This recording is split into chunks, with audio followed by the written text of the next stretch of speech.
donner la parole au général Antoine Martinez. En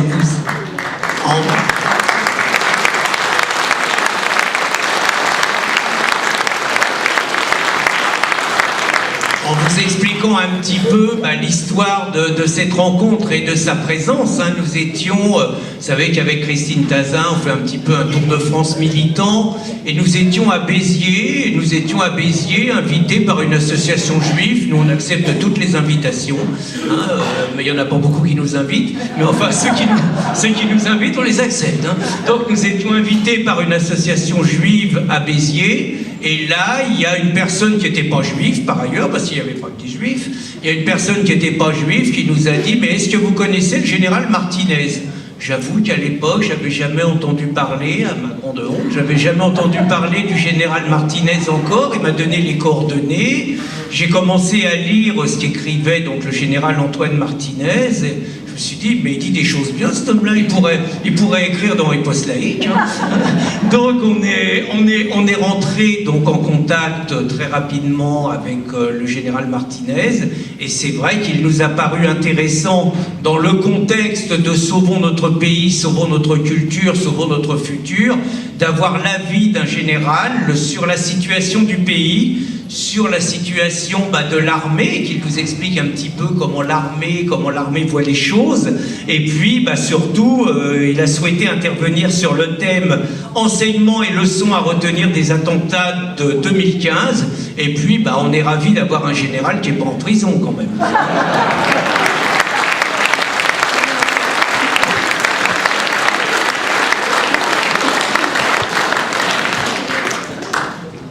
Bonjour à toutes et à tous. Je voudrais tout d'abord remercier Pierre Cassin et Christine Tazin pour leur action qui mérite nos applaudissements, et pour leur dire que j'ai accepté avec un grand plaisir leur invitation aujourd'hui. Je tiens à préciser ensuite que je ne milite dans aucun parti militaire, enfin pardon. Lapsus. Je ne milite dans aucun parti politique car je tiens énormément à ma liberté de penser. C'est un point important, mais j'ai estimé depuis déjà quelque temps, après avoir servi sous l'uniforme pendant une quarantaine d'années et soumis au devoir de réserve, avoir aujourd'hui, compte tenu de la situation que tout le monde connaît, avoir non pas un droit, mais un devoir d'expression. C'est ce qui m'a amené d'ailleurs à rédiger, à publier un essai il n'y a pas très longtemps, et à avoir écrit une lettre ouverte au président de la République à la fin du mois de décembre 2014. Lettre prémonitoire, puisqu'elle était rédigée pratiquement une quinzaine de jours avant les attentats de Charlie Hebdo et de l'hypercacher. Donc ces attentats qui ont été suivis également, comme vous le savez, le 13 novembre dernier, par d'autres attentats qui ont été évités, par chance parfois, mais celui du 13 novembre s'est quand même traduit par un véritable carnage. Il faut donc être lucide et réaliste aujourd'hui et tirer les enseignements de ce drame, et surtout, pour nos politiques, en tirer les conséquences. Car le pays, à cette occasion, a été plongé dans l'effroi, dans la stupeur, la douleur, mais une douleur qui pourrait devenir, se transformer en colère si des réponses ne sont pas à présent apportées à ce défi immense qu'il est impératif, car vital, de relever sans tarder. Il n'est plus temps, en effet, de tergiverser devant l'évidence. L'islamisme est bien l'ennemi à abattre, le cancer à éradiquer. Mais il faut bien admettre que l'islam découle d'une lecture littérale du Coran, car il est l'intégralité du Coran. De surcroît, cet horrible massacre du 13 novembre nous apporte la preuve, s'il en était besoin, que cet ennemi est à l'intérieur sur notre propre territoire. Nombreux sont ceux qui n'en étaient pas encore convaincus après les attentats de janvier 2015 et les attaques qui ont été par la suite déjouées par miracle. Mais manifestement, d'autres ne sont toujours pas convaincus, puisqu'il faudrait, selon certains d'entre eux, rechercher la responsabilité de ce massacre chez les Français eux-mêmes, qui seraient racistes au prétexte qu'ils veulent simplement défendre leur identité, leur culture, leur civilisation. Ce sont ces mêmes, nombreux dans notre société, qui, par soumission à la bien-pensance, par déni de la réalité, par idéologie, considèrent l'immigration extra-européenne comme une chance, cherchant toujours des excuses aux dérives que l'on peut constater, qui sont contraires aux valeurs de la nation, aux principes de la République, à nos traditions et à nos modes de vie. Ce sont ces mêmes qui n'ont cessé de vilipender, de condamner les sonneurs de tocsin. Il va falloir maintenant que ces procureurs de la bien-pensance, arrogants, fassent preuve d'un peu plus de réalisme et qu'ils cessent de jeter l'anathème sur toute pensée ou analyse qui ne leur conviennent pas, cela pour empêcher le débat. Car l'analyse de ce carnage du 13 novembre dernier, menée dans ce que l'on peut considérer comme une opération militaire, planifiée et coordonnée, fournit 3 certitudes et contredit ce que beaucoup, y compris parmi les journalistes, considèrent comme des fantasmes. Première certitude, la 5e colonne existe bien, puisqu'une partie du commando était composée de jeunes Français issus de l'immigration de confession musulmane et morts en martyrs au nom d'Allah. Les Français découvrent par ailleurs que Saint-Denis, cité royale et chrétienne, nécropole des rois de France, fille aînée de l'Église, est devenue l'équivalent de Molenbeek en Belgique, c'est-à-dire cité de l'islam, conséquence de 40 ans de lâcheté. La progression de l'enquête avec les arrestations qui continuent d'être opérées dans plusieurs pays européens permet d'ailleurs de mettre en évidence l'implication et donc l'existence de cette 5e colonne qui a tissé sa toile sur l'ensemble du sol européen. Cela signifie bien sûr que d'autres pays européens seront bientôt frappés. Quant à la France, elle n'est qu'au début d'un long chemin de croix, car les fous d'Allah y ont dorénavant importé leurs pratiques les plus démoniaques: égorgements, décapitations, bombes humaines avec les kamikazes, tueries de masse. Deuxième certitude, le flux migratoire massif et incontrôlé qui déferle sur l'Europe sont infiltrés par de nombreux djihadistes. 2 des terroristes tués à Paris, en provenance de Turquie, avaient posé le pied sur le sol grec au début du mois d'octobre, et se sont retrouvés à Paris à peine quelques semaines après. Cela ne devrait cependant pas surprendre puisque l'État islamique l'avait promis il y a un peu plus d'1 an.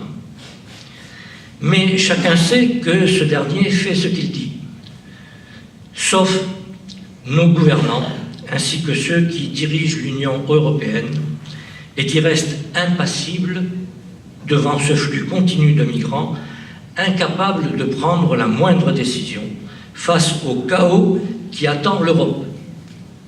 Circonstance aggravante pour nos gouvernants, ils n'ont pas pris la mesure du danger depuis les attentats du début de l'année 2015, sourds à la multitude de signaux d'alarme, car obsédés par le combat qu'ils mènent contre un parti politique qu'ils contribuent à faire progresser. Ils en ont oublié le rôle primordial du politique, la défense et la protection de la nation. Troisième certitude, enfin, il existe sur notre sol, entre ces islamistes radicaux français volontaires pour le djihad, mais sachez qu'il en existe des dizaines de milliers dangereux aujourd'hui, non pas seulement le dernier chiffre de 8000 et quelques, il y en a plus de 10 000, il y en a des dizaines de milliers qui sont prêts. Donc, entre ces radicaux islamistes et, je dirais, une population musulmane qui vit dans le respect des lois de la République, entre ces deux volets, il existe un cercle que l'on peut qualifier de plusieurs centaines de milliers, voire plus, de personnes qui sont prêtes à aider eh bien, le premier volet, c'est-à-dire les djihadistes. Alors, face à cet horrible massacre, face à de tels actes incompréhensibles, la question que chacun pourrait se poser a en fait été posée par Monseigneur 23 le dimanche qui a suivi la messe à la cathédrale Notre-Dame de Paris en fin d'après-midi en hommage aux victimes. Comment des jeunes formés dans nos écoles et nos cités peuvent-ils connaître une détresse telle que le fantasme du califat et de sa violence morale et sociale puisse représenter un idéal mobilisateur? Comment ce chemin de la barbarie peut-il devenir un idéal? C'est une vraie question. Cependant, elle traduit la stupéfaction de tout esprit chrétien ouvert aux autres, prêt à les accueillir, mais révèle également une méconnaissance pour un grand nombre de nos concitoyens de cette idéologie totalitaire et mortifère que véhicule l'islam. Car l'islam, quoi qu'en disent tous ceux qui n'ont toujours pas compris, n'est pas compatible avec la démocratie.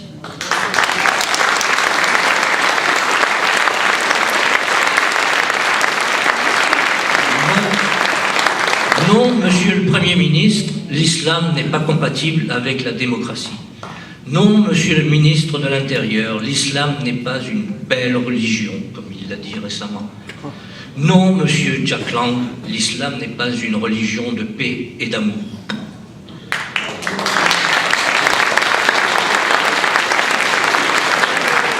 Alors me direz-vous, mais pourquoi? Eh bien parce qu'en démocratie, ce sont les hommes qui font les lois.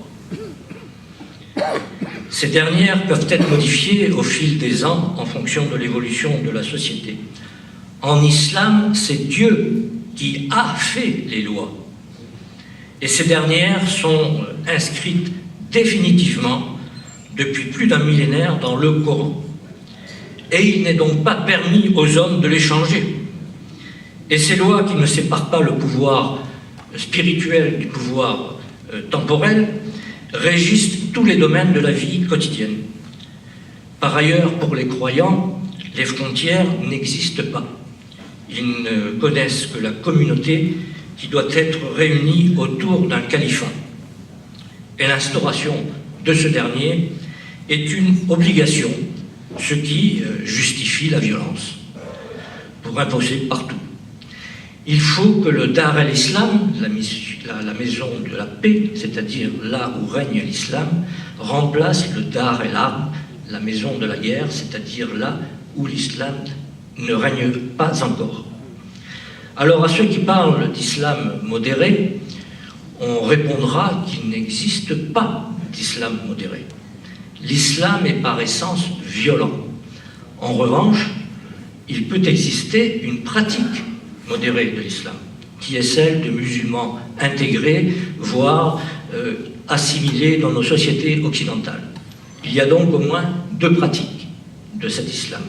Une pratique modérée qui a permis l'intégration et une pratique littéraliste, c'est-à-dire rigoriste, fondamentaliste, radicale, qui est celle dictée et suivie par une partie de plus en plus importante des musulmans qui vivent dans nos sociétés occidentales et particulièrement en France. Et cette pratique conduit en fait vers la haine viscérale à l'égard de tous les non-musulmans, voire des mauvais musulmans qui n'appliquent pas le Coran à la lettre. C'est cette pratique d'un autre monde et d'un autre temps qui est appliquée par les musulmans sunnites dans toutes ses variantes, salafisme, wahhabisme saoudien, frères musulmans, de plus en plus nombreux sur notre sol, qu'ils soient français ou étrangers. Il est dans ces conditions difficiles d'admettre, car il est impossible d'envisager le vivre ensemble avec le diable. Et s'il est vrai que la destruction de l'État irakien consécutive à l'action irresponsable des États-Unis a aggravé le ressentiment du monde islamique à l'égard du monde chrétien, il faut être particulièrement ignorant pour penser qu'elle en est la seule cause, car l'objectif de l'islam, le califat mondial, date de bien avant, car la violence lui est consubstantielle. De plus, nos gouvernants savent, ou devraient savoir, que la Cour européenne des droits de l'homme a considéré et a jugé la charia incompatible, en 2003, incompatible avec la démocratie. Et la charia, il faut le savoir, est le bras armé de l'islam. Alors que les pays européens, et particulièrement la France, respectent le jugement de cette Cour et en tirent les conséquences. Car des millions de musulmans se réfèrent à une constitution politico-religieuse qui s'appelle le Coran. Ce livre leur sert de guide suprême, de référence absolue et indiscutable. Des milliers d'imams le répètent sans cesse, que ce soit dans la mosquée, dans le cadre de cénacles de formation, dans les prières, etc., etc. Le Coran, livre politico-religieux, prime sur tout autre livre, constitution ou loi. C'est pourquoi, compte tenu de la prééminence du Coran sur tout autre écrit, quel qu'il soit, et compte tenu du nombre considérable, parce qu'il faut le dire, de musulmans dans la société française, nos élites politiques doivent se poser une question essentielle. Ce livre est-il compatible avec la Constitution française? Les lois, les codes qui régissent notre pays, les coutumes et les valeurs qui sont les nôtres, les modes de pensée et la culture qui nous imprègnent. Une analyse précise et objective de ce livre montre à quel point il est en opposition frontale à de tels fondements. Le Coran comporte en effet des centaines de versets qui non seulement sont en complète opposition avec notre culture au sens le plus large, mais sont susceptibles d'action pénale. Je dis bien d'action pénale. C'est une évidence, dans la mesure où il constitue une évidente provocation à la haine, à la violence, à la discrimination, au racisme, au sexisme, à l'antisémitisme. Une centaine de versets, effectivement, contient des provocations explicites au meurtre et à la guerre pour cause de discrimination religieuse. Des dizaines de versets sont une véritable provocation à la discrimination sexuelle, assortie de châtiments corporels que l'homme peut exercer librement sur la femme. Une lecture attentive du Coran nous révèle donc l'incompatibilité évidente de ce livre avec la culture française au sens large et le plus noble. Le chantage à l'islamophobie est donc insupportable et doit être rejeté.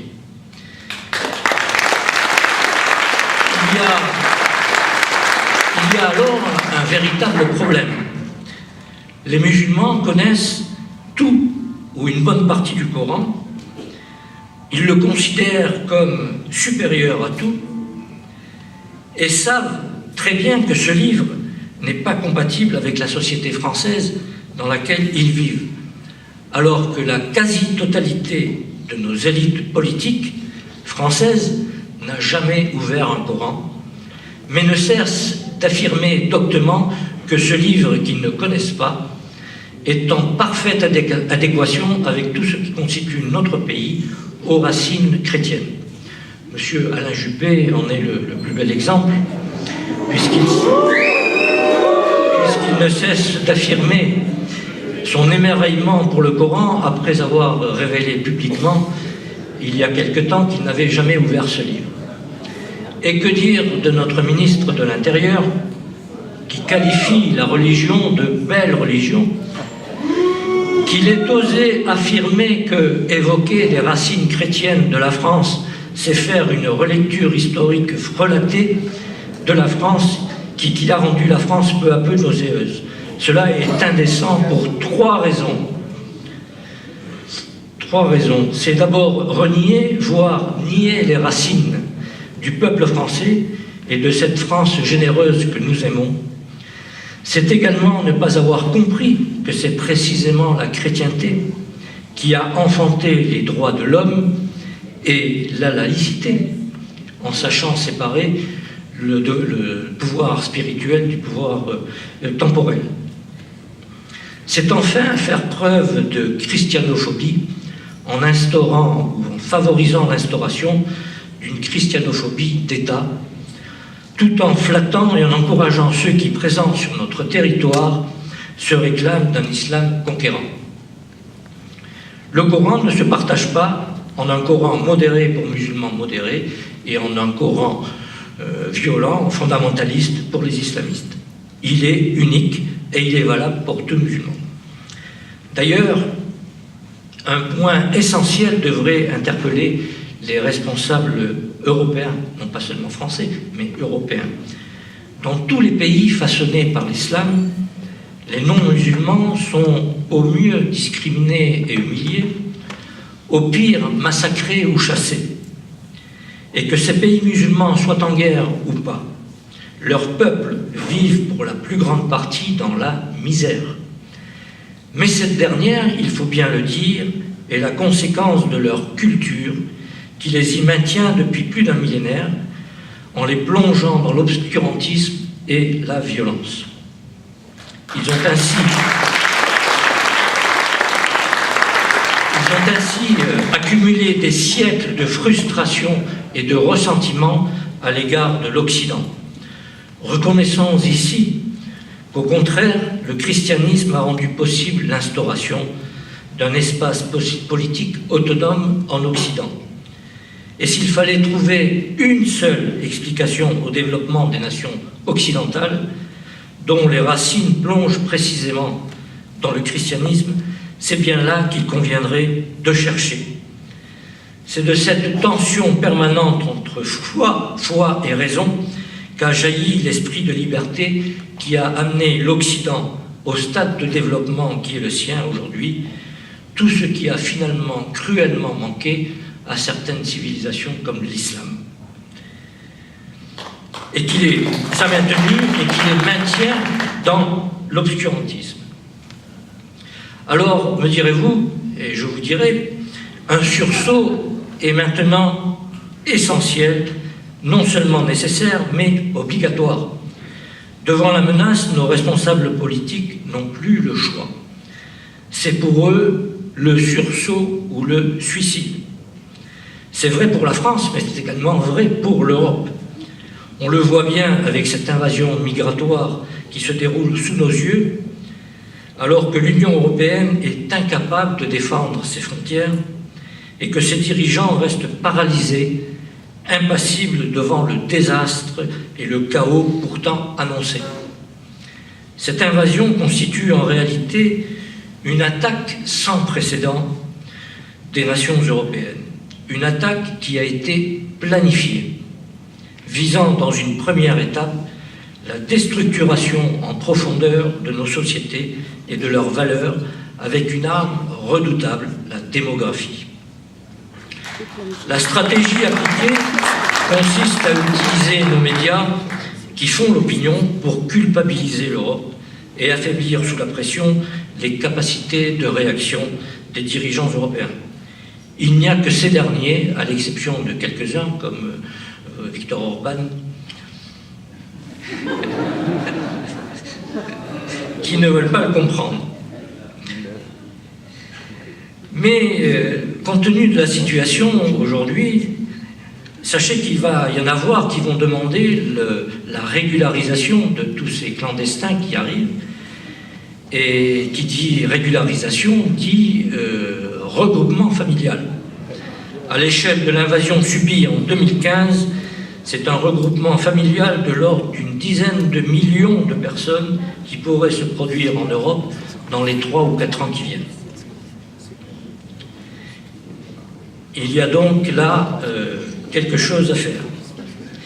Si nos gouvernants et nos responsables politiques ne veulent pas réagir, il revient également au peuple de se préparer à cette alternative pour tout faire pour reprendre en main son destin ou alors renoncer et accepter de disparaître. C'est donc notre devoir aujourd'hui de chaque citoyen, de chaque patriote, de faire savoir par tous les moyens à nos gouvernants, à nos élites politiques, qu'il est nécessaire de concevoir la France en termes d'identité historique et culturelle. La France possède une identité qui constitue notre héritage sacré, légué par ceux qui nous ont précédés, et qui a su jusqu'à récemment marier ces deux aspects fondamentaux de notre histoire, d'une part son identité catholique et royale, d'autre part son identité révolutionnaire et laïque.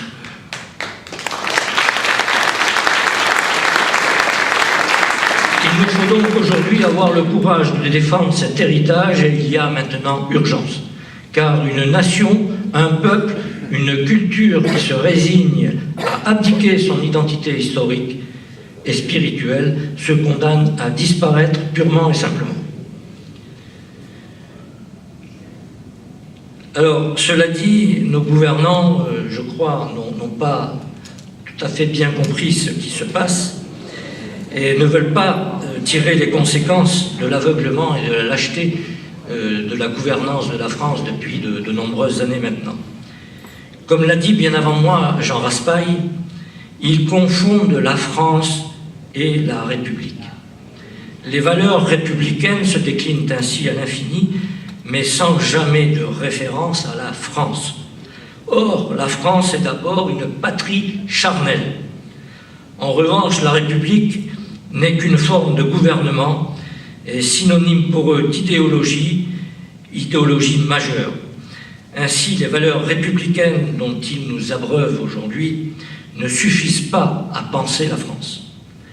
Avoir sans cesse recours au discours pieux du vivre ensemble, c'est utiliser un slogan qui ne répond nullement à la question de savoir si nous voulons vivre les uns avec les autres parce que nous le désirons ou parce que nous y sommes contraints. On ne peut pas cohabiter avec qui nous témoigne de l'hostilité ou qui croit, comme ces centaines de milliers de salafistes désormais installés chez nous, que nous représentons, que vous représentez la corruption et l'impureté. C'est pourquoi l'état d'urgence qui a été décrété, des mesures répressives fortes et immédiates devaient être effectuées. Il fallait en effet frapper vite et fort, mais manifestement ce n'est pas ce qui a été fait. Par ailleurs, des changements fondamentaux doivent également être décidés et étudiés rapidement, avec d'une part la prise de mesures incontournables pour retrouver un minimum de cohérence interne de la société, d'autre part l'adoption rapide de mesures qui répondent à un principe de précaution. On peut en citer quelques-uns, c'est l'arrêt immédiat, on a entendu parler de moratoire sur l'immigration tout à l'heure, c'en est un, mais il y en a un certain nombre. Je vous renvoie à mon interview publiée par Riposte Laïque le 20 décembre dernier pour voir décliner un petit peu le type de mesures nécessaires. Il s'agit de mesures qui s'attaquent aux causes qui ont conduit à la situation catastrophique de notre pays et qui doivent faciliter, voire inciter ceux qui ont des difficultés à s'intégrer ou qui refusent nos principes, nos valeurs et nos traditions, eh bien, à quitter la France. Il faut même les y pousser résolument. Il faut les convaincre par tous les moyens. Il faut les convaincre par tous les moyens, finalement, d'appliquer un principe d'ailleurs ordonné par le Coran. L'islam interdit en effet la vie en pays mécréant et préconise la hijra, c'est-à-dire l'émigration vers des terres musulmanes pour pratiquer un islam saint, dès lors qu'il ne peut pas le faire où il se trouve. Eh bien, faisons-le, et en adoptant des mesures comme l'arrêt de l'immigration extra-européenne, comme la fermeture, la décision, par exemple, la fermeture et l'arrêt des abattoirs halal. C'est une mesure, ce serait une mesure de pression sur cette population musulmane de plus en plus vindicative et revendicative et qui la pousserait à quitter la France. N'oublions pas que la France, que ce soit celle de nos rois, de l'Empire ou de la République, a les mêmes racines. Elles sont catholiques au sens large depuis le baptême de Clovis, il y a plus de 1500 ans. Et il va falloir maintenant résister et nous battre au besoin pour défendre notre héritage, car nous avons le devoir, par fidélité, de le transmettre à nos descendants. Il faut donc le retour d'un État fort, car si nous sommes en guerre, comme on dit, nous le sommes à l'extérieur, mais aussi à l'intérieur. En politique, contrairement à ce que nos dirigeants ont fait jusqu'à présent, il convient toujours d'envisager le pire pour que précisément ce pire ne se produise pas et pour se donner les moyens de le combattre. Alors, si on veut éviter à terme une guerre civile ethnique, il faut savoir se débarrasser des branches pourries.